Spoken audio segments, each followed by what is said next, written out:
ప్రార్థన.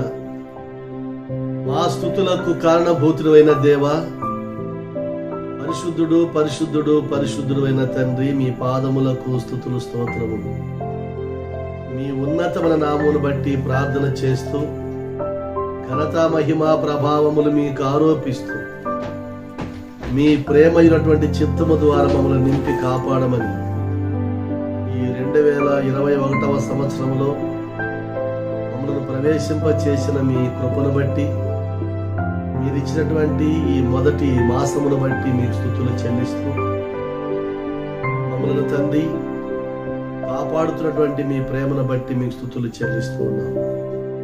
అంధకార శక్తులు, దుష్ట శక్తులు దూరపరిచి మీ సంకల్పానుసారమైనటువంటి ప్రేమతో మమ్మల్ని నింపి కాపాడమని ఈ సంవత్సరమంతా మీ దయా కిరీటముతో నింపండి. మీ చిత్తానుకూలమైనటువంటి తండ్రి సంతోషమును, సమాధానమును, సంతాన ప్రాప్తిని, మీ చిత్తానుకూల పరిశుద్ధత దయచేసి కాపాడమని, సమృద్ధి ఫలములు దయచేయమని యేసుక్రీస్తు పుణ్య నామమును అడిగి వేడుకుంటూ నాము తండ్రి, ఆమేన్. క్రీస్తునందు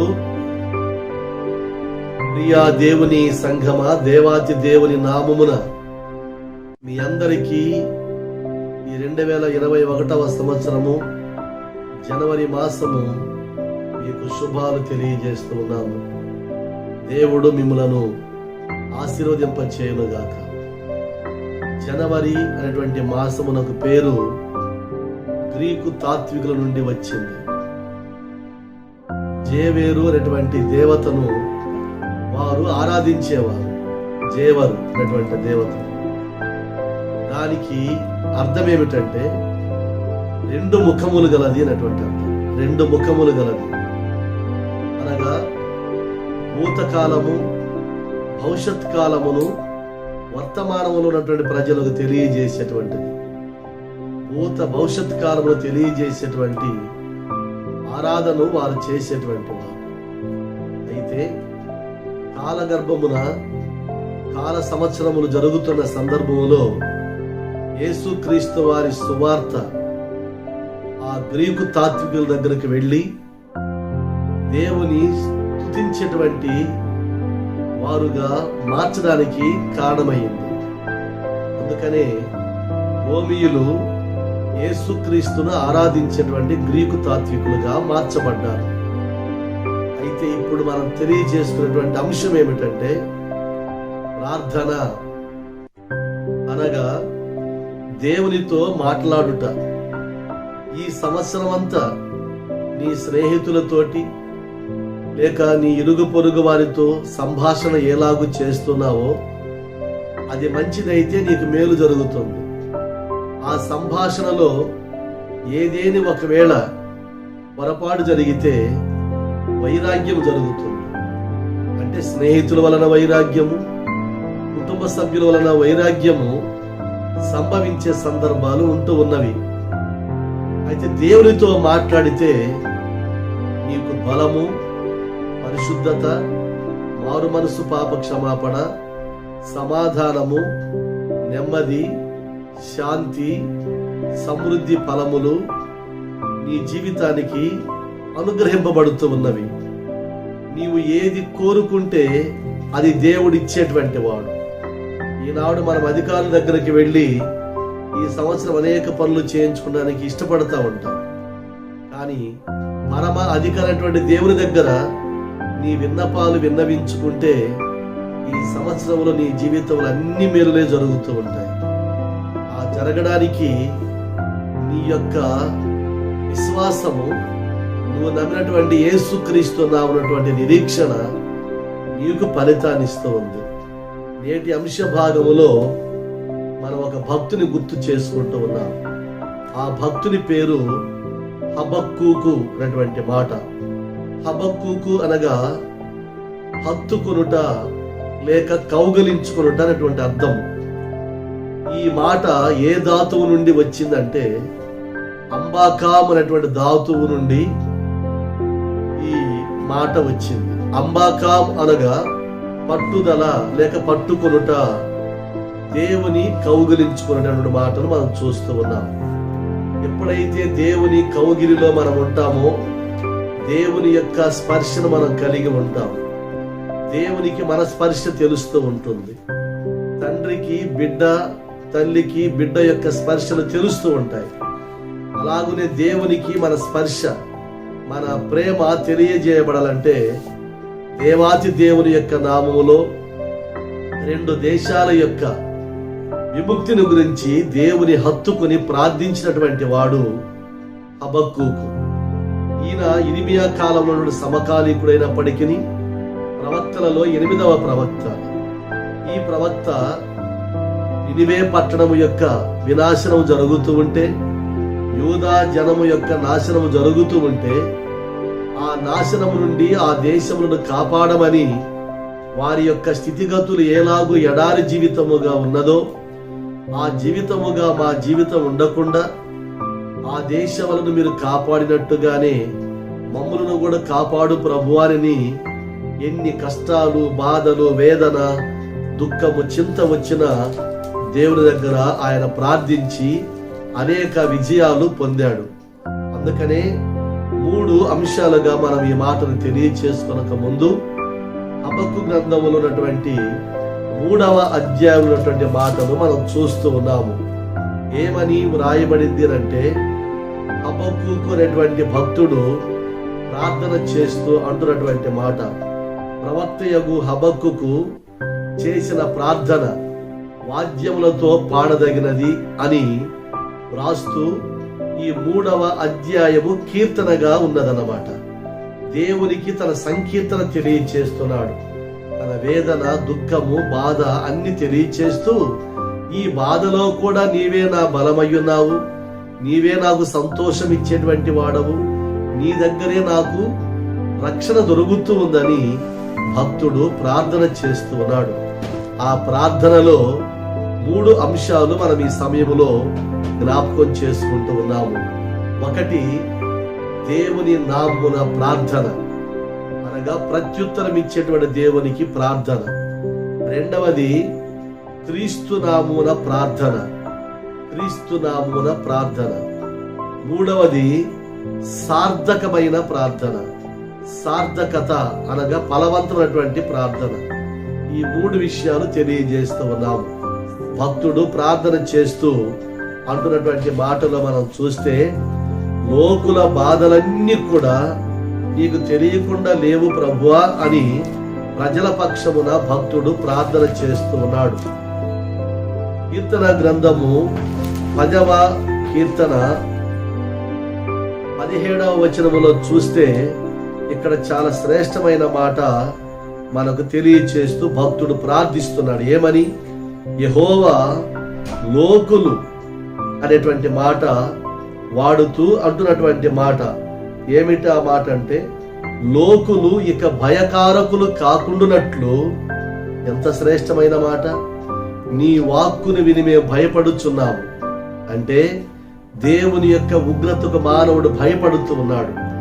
దేవుని యొక్క శిక్ష నుంచి మానవుడు తప్పించబడాలి. అందుకంటాడు, లోకులు భయకారకులకు కాకుండానట్లు వారి బాధను నీవు వినియున్నావని అంటాడు. బాధపడు వారి కోరికను నీవు వినియున్నావు. ఎంత శ్రేష్టమైన మాట! బాధలో నువ్వు దేవునికి ప్రార్థన చేస్తే ఆ ప్రార్థన విన్నటువంటి దేవుడు నీకు ప్రత్యుత్తరం ఇచ్చేటువంటి వాడు. వాక్యము సెలవిస్తూ ఉంది. ఏమని? నీవు మొరపెట్టుము, నేను నీకు ఉత్తరం ఇచ్చేదని చెప్పని అంటాడు. దేవుని మాటలు ఎప్పుడైతే జవాబును దయచేస్తాయనంటే, దేవునితో నువ్వు మాట్లాడినప్పుడు మాత్రమే. నీ స్నేహితులతో మాట్లాడినా కొన్ని ప్రయోజనాలు ఉండవచ్చు, కానీ సంపూర్ణ ప్రయోజనం ఉండే ప్రసక్తి లేనే లేదు. అందుకనే ఈ మాట తెలియచేస్తూ ఉన్నాడు. కాబట్టి ఏమంటాడు తెలుసా? 65వ కీర్తన 2వ వచనంలో అంటాడు, సర్వ శరీరులు నీ యొద్దకు వచ్చెదరు, సర్వ శరీరులు నీ యొద్దకు వచ్చెదరునంటే, వారు ప్రార్థించినప్పుడు వారి యొక్క బాధను, వేదను దేవుడు విని వారికి మేలు చేస్తూ ఉన్నాడు. నీకు మేలు చేస్తున్నాడు.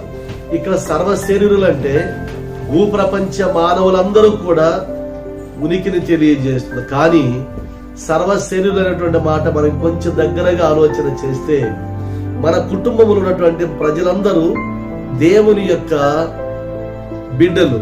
ఆ కుటుంబము సర్వ కుటుంబం అని మనం పోల్చుకోవచ్చు. నీ సర్వ కుటుంబము దేవుని యందు భయభక్తులు కలిగి ఆయన సన్నిధి దగ్గరకు వస్తే నీకు మేలు చేసేటువంటి వాడు. ఆ మేలు చేసే దేవుని యొక్క మాటలు అంటున్నటువంటి మాట ఏమిటంటే, నీవు పిలువగా ఆయన నీ స్వరము విని నీ దగ్గరకు వచ్చేటువంటి వాడు. అంటే నీ స్వరము విని, నీ ఆత్మలో ఉన్నటువంటి ఘోషను విని దేవుడు నీకు మేలు చేస్తాడు. ఏమంటాడు తెలుసా? నీ స్వరము విని నీ పిలుపులో అయ్యా నాకు ఈ మేలు చేయి నాయన అని చెప్పనని అడిగితే ఆయన అంటాడు, నేను ఉన్నాను, నీ ప్రార్థన వింటున్నాను, మేలు చేస్తూ ఉన్నాను. ప్రియా దేవుని సంఘమా, అదే ప్రార్థన భక్తుడు చేస్తే 2 దేశాలకు లేక 2 జనాంగాలకు, యూదా జనాంగమునకు అలాగునే నినివే పట్టణస్థులకు వాడి బాధను ఈయన గ్రహించి ప్రార్థన చేస్తూ ఉంటే దేవుడు వింటూ ఉన్నాడు. ఈరోజు నీ బాధ, నీ వేదన, నీ చింతన అన్ని కూడా దేవునికి తెలియచేయాలి.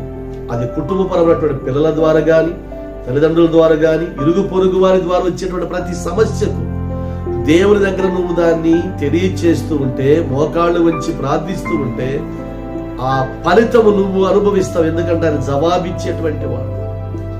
అందుకనే ఒక శ్రేష్టమైన మాట అంటాడు. యోహాను రాసిన సువార్త 14వ అధ్యాయములో ఉంది. 11వ అధ్యాయం చూస్తున్నాం. ఈ 11వ అధ్యాయములో ఒక మాట తెలియజేస్తున్నాడు. ఆ తెలియజేసే మాట ఏమిటంటే, ఇక్కడ శ్రేష్టమైన మాట అంటాడు, నీవు ఎల్లప్పుడూ నా మనవి వినుచున్నావని నేను ఎరుగుదును. ఈ భక్తుడు ప్రార్థిస్తూ ప్రజల పక్షమున చేసే ప్రార్థన దేవుడు వింటున్నాడు. ఎందుకంటే ఈ భక్తుడు ప్రార్థన చేస్తున్నాడు, హత్తుకుని దేవుని హబక్కు అంటున్నాడు, నీవు ఎల్లప్పుడూ నా మనవి వినుచున్నావు. ఎంత గొప్ప మాట! భక్తునికి దేవునికి ఎంత అనుసంధానంగా ఆ మాట ఉందో గ్రహించాలి. నీ జీవితంలో ఆ విశ్వాసాన్ని కలిగి ఉన్నావా? ఆ విశ్వాసము కలిగి ఉంటే హబక్కు సాధించిన విజయాలు నీవు కూడా సాధిస్తావు. అందుకనే 11వ అధ్యాయం యోహాను రాసిన సువార్త 42వ వచనంలో అంటున్నాడు, నీవు ఎల్లప్పుడూ నా మనవి వినుచున్నావని నేను నమ్ముతున్నాను. ఇక 2వ మాట, క్రీస్తు నామున మాత్రమే ప్రార్థన చేయాలి. క్రీస్తు అనగా మన మొరను వినేటువంటి వాడు, దైవ మానవుడు, దేవుని కుమారుడైనటువంటి వాడు, మనకు దేవుడైనటువంటి ఆయన, మన విన్నపాలన్నీ వినేటువంటి వాడు.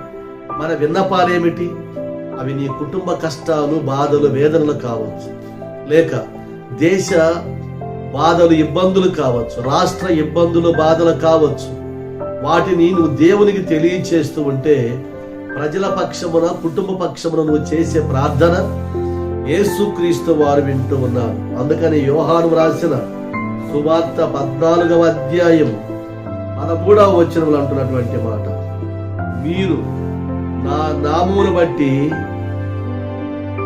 దేనిని అడుగుదురో తండ్రి కుమారుని యందు మహిమపరచబడుటకై దాన్ని చేతును. ఎంత గొప్ప మాట! మీరు నా నామమును బట్టి దేని అడుగుదురో తండ్రి కుమారుని యందు మహిమపరచబడు నిమిత్తమై లేక మహిమపరచబడుటకై దాని చేతును. యేసుక్రీస్తు నామములో చేస్తేనే ప్రార్థన ఆ తండ్రి వింటాడు. ఆ తండ్రి వినాలంటే ఇక్కడ ఏమంటాడు తెలుసా?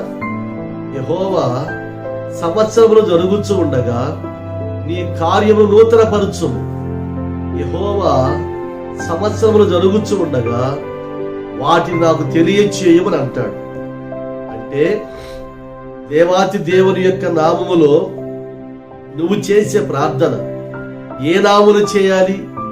తండ్రి యొద్ద ఎప్పుడు ఎల్లప్పుడూ ఆయన కుడిపార్శ్వమందు కూర్చున్నటువంటి యేసుక్రీస్తు నామములో ప్రార్థన చేస్తే ఆ తండ్రి ఆ యేసుక్రీస్తు నామమును ఉచ్చరించిన కారణము చేత ఆయనకు ఆనందం వేసి ప్రేమ కలిగి ఆ కుమారుడు యొక్క నామమును మహిమపరిచి ఘనపరిచి నీకు మేలు చేస్తాడు. ఇప్పుడు ఒకవేళ సపోజ్ ఒక మాట తెలియజేస్తాం, తండ్రి నా స్నేహితుని పంపిస్తున్నాను, వాడికి కొంత డబ్బును ఇచ్చి పంపించు. నా స్నేహితుని పంపిస్తున్నాను, వాడి అక్కను తీర్చని చెప్పని నీ తండ్రికి నువ్వు ఫోన్ చేసినా, లెటర్ రాసినా, మాట్లాడినా నా కుమారుడు చెప్పాడని చెప్పని ఆ తండ్రి నీ స్నేహితునికి మేలు చేస్తాడు.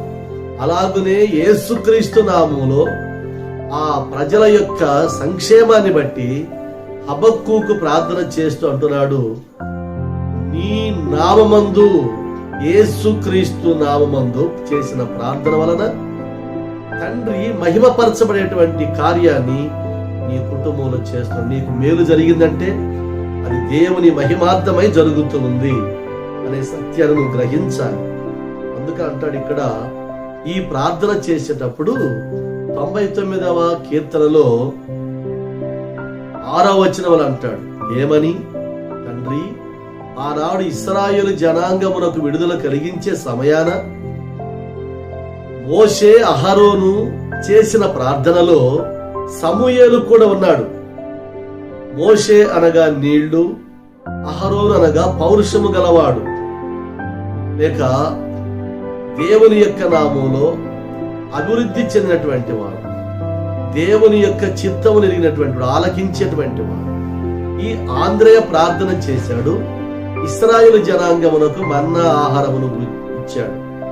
అహరోను మోషేని ఇద్దరు కలిసి దేవునికి ప్రార్థన చేశారు. కనాను దేశానికి వారు చేర్చబడ్డారు. ఈ లోపల ఎర్ర సముద్రం దాటారు, మోయాబీలను జయించారు, దేవుని యొక్క సన్నిధిలో చేర్చబడ్డారు. అలాగనే హబక్కు కూడా అంటున్నాడు, వారు చేసిన ప్రార్థన ఎంత శ్రేష్టమైందో, వారి ప్రార్థనలో సమూయేలును ఎలా చేర్చుకున్నావో నా ప్రార్థన కూడా తండ్రి విని ఈ ప్రజలకు మేలు చేయమంటే ఇక్కడ యేసుక్రీస్తు అంటున్నాడు, నా కుమారుని మహిమపరచుటకై నేనే నీకు మేలు చేస్తాను. ఎంత గొప్ప మాట!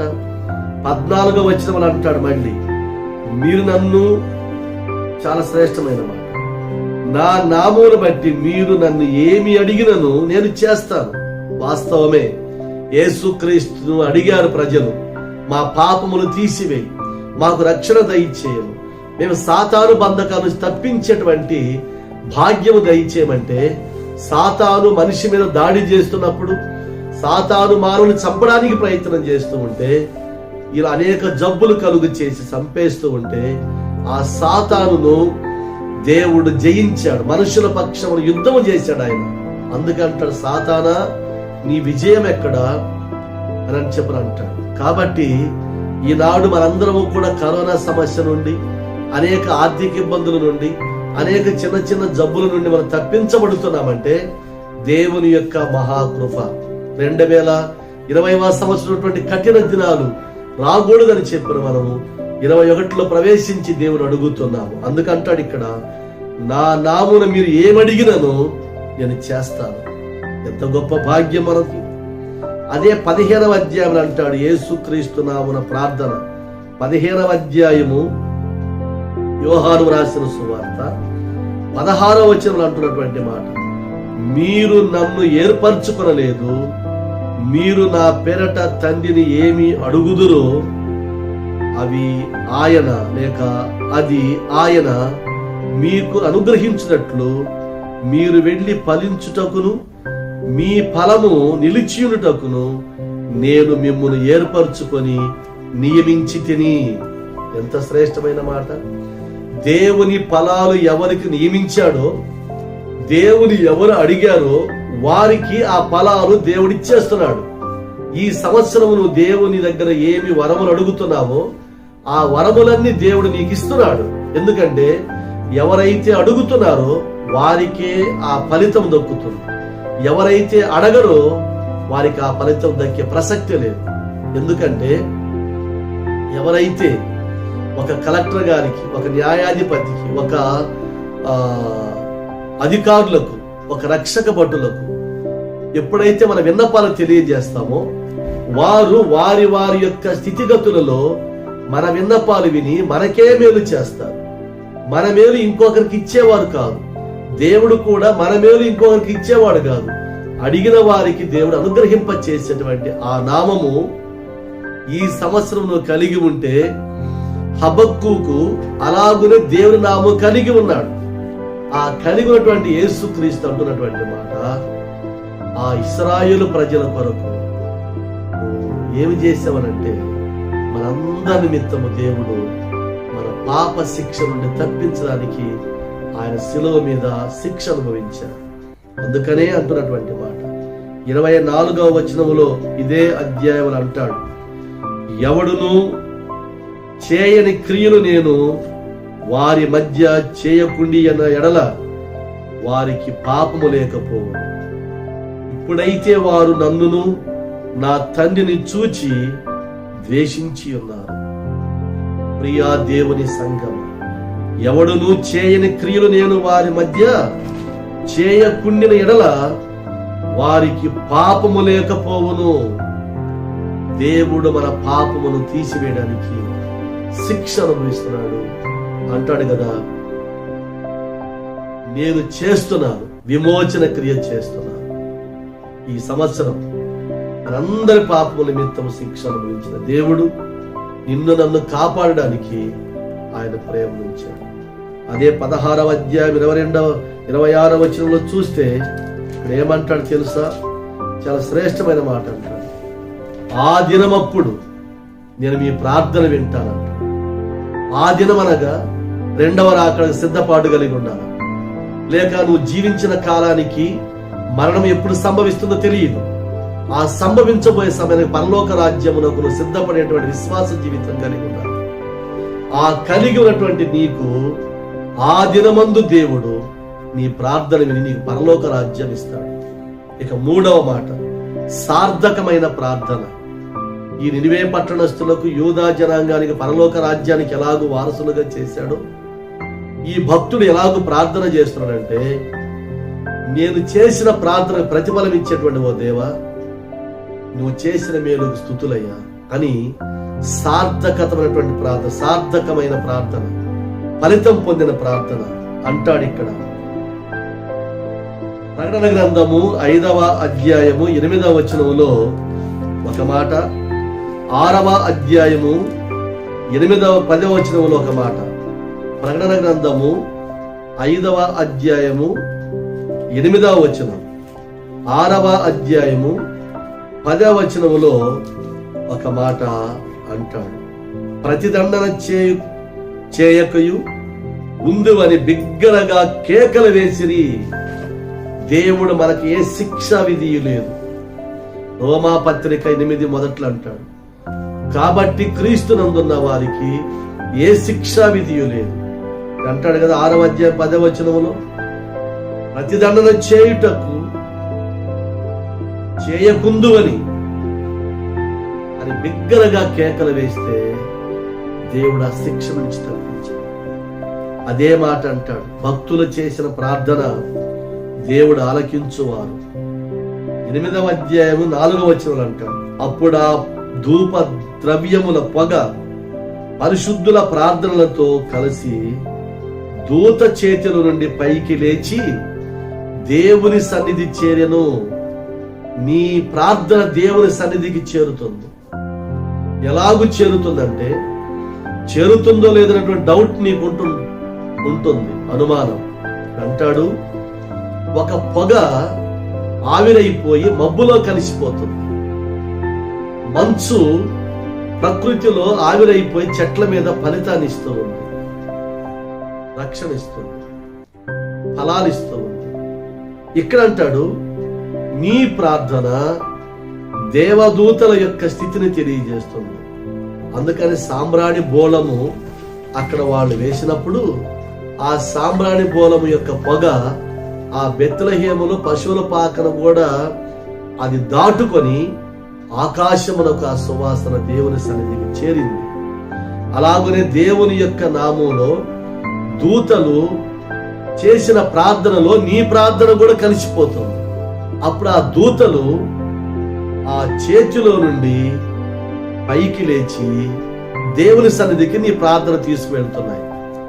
ఎలా ఉందంటే ఒక 400 మీటర్స్ 800 మీటర్స్ పరిగెత్తేటువంటి వాడు ఒక స్టిక్ ఉంటుంది అనమాట. ఆ స్టిక్ను తీసుకొని ఇంకొక వ్యక్తికి ఇస్తాడు. ఆ వ్యక్తి వెళ్ళి ఇంకొక వ్యక్తికి ఇస్తాడు. ఆ వ్యక్తి వెళ్ళి ఇంకొక వ్యక్తికి ఇస్తాడు. అలా 4వ వాడికి ఇవ్వంగలోనే వాడు ఆ రన్నింగ్ రేసులో ఆ హద్దును దాటి వెళ్తాడు, గెలుస్తాడు. అది 800 మీటర్స్ లో కూడా. ఇలా జరిగే సందర్భంలో ఆ పరిగెత్తినటువంటి వాడు విజయాన్ని సాధించినట్టు. దేవుని సన్నిధికి నీ ప్రార్థన చేరింది అంటే ఈ సంవత్సరం అంతా నీకు విజయాలు. హబక్కూకు దేవుని యొక్క నామంలో విజయాన్ని సాధించాడు. నీవును విజయం సాధించి దేవునికి ఇష్టడుగా ఇష్టరాలుగా ఉండాలని ఆ భక్తులు చేసిన ప్రార్థనలో దేవుని హత్తుకున్నాడు, కౌగిలించుకున్నాడు, పట్టుదలతో ప్రార్థించాడు, విజయాలు సాధించాడు. నినివే యూదా జనాంగం యొక్క సంరక్షణార్థమై ఆయన క్రియను సాధించాడు. నీవు నీ కుటుంబ విషయమై, నీ ఇరుగు పొరుగు వారి విషయమై, నీ రాష్ట్రము, నీ దేశం, మానవ సమాజం అంతటికి మేలు కలగల నువ్వు ప్రార్థన చేస్తే నీ ప్రార్థన వినేవారు దేవుడు. అంటే దేవునికి ఈ సంవత్సరం అంతా నువ్వు కృతజ్ఞతాస్తులు చెల్లిస్తూ ఆయనకి ఇష్టడుగా ఉన్న ప్రభు పైన ఈ మాటలు తెలియజేస్తూ ఉన్నాము. ప్రార్థన. కృపగల దేవుడా, మీ పాదములకు స్తుతులు స్తోత్రములు.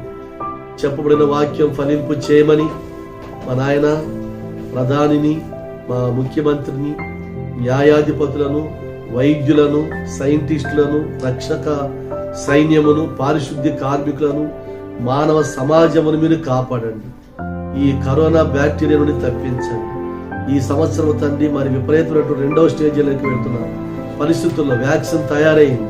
అది కొంతమందికి వికటిస్తుంది, కొంతమందికి పనిచేస్తుంది. అందరికీ ఆ మందు సరిపోవడం నీ కృప దయచేయమని ప్రార్థన చేస్తూ, కుంటివారు, గుడ్డివారు, మూగవారు, చెవిటివారు, అనాథల భాగ్యాలను దీవించి కాపాడమని చెప్పబడిన వాక్యం ఫలింపు చేయమని యేసునామమున అడుగుచున్నాము తండ్రి. ఆమేన్. పరలోకమందున్న మా తండ్రి, మీ నామం పరిశుద్ధపరచబడుగాక, మీ రాజ్యము వచ్చునుగాక, మీ చిత్తము పరలోకమందేలాగు అలాగే భూమి యందు నెరవేరబడును గాక.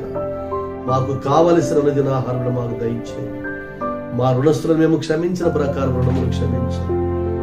శోధుడి తేక దుష్టుని తప్పించండి.